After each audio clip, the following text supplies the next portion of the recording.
বড়দিনের আগেই শীতের আমেজে কিছুটা ছেদ পড়তে পারে বঙ্গে। রিপোর্ট অনুযায়ী বঙ্গোপসাগরের একটি নিম্নচাপ সৃষ্টি হয়েছে, ওদিকে পশ্চিমী ঝঞ্ঝার কাঁটাও রয়েছে।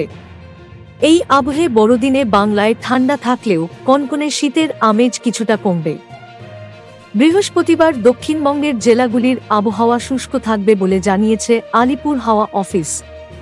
বুলেটিনে হয়েছে উত্তর 24 পরগনা, দক্ষিণ 24 পরগনা, পূর্ব মেদিনীপুর, হাওড়া, কলকাতা, হুগলি, পুরুলিয়া, ঝাড়গ্রাম, পশ্চিম মেদিনীপুর, বাঁকুড়া, পশ্চিম বর্ধমান, পূর্ব বর্ধমান, বীরভূম, মুর্শিদাবাদ এবং নদিয়ায় বৃষ্টি হবে না।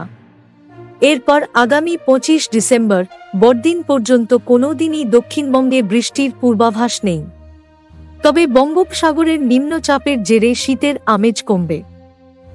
আবহাওয়া দপ্তরের পূর্বাভাস অনুযায়ী আজকে কলকাতার সর্বোচ্চ তাপমাত্রা ঘোরাফেরা করতে পারে 25 ডিগ্রি সেলসিয়াসের আশেপাশে, যা কিনা স্বাভাবিক।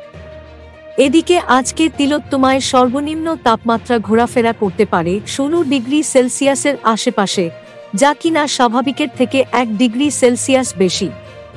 আজকে কলকাতার আকাশ মেঘহীন থাকবে বলেই জানিয়েছে আলিপুর হাওয়া অফিস। আগামী শনিবার থেকে আবহাওয়ার পরিবর্তন ঘটতে পারে উত্তরবঙ্গের দার্জিলিংয়ে। সেই জেলায় কোথাও কোথাও বৃষ্টি এবং তুষারপাতের সম্ভাবনা আছে 23 থেকে 25 ডিসেম্বর। এই আবহে বড়দিনে দার্জিলিংয়ে যাওয়া পর্যটকরা বরফ দেখতে পারেন। তবে এই 3 দিন উত্তরবঙ্গের বাকি সব জেলাতেই আবহাওয়া শুষ্ক থাকবে, আর কোথাও কোনো বৃষ্টির পূর্বাভাস নেই। Thank you so much for watching. Subscribe our channel and press the bell icon for more updates.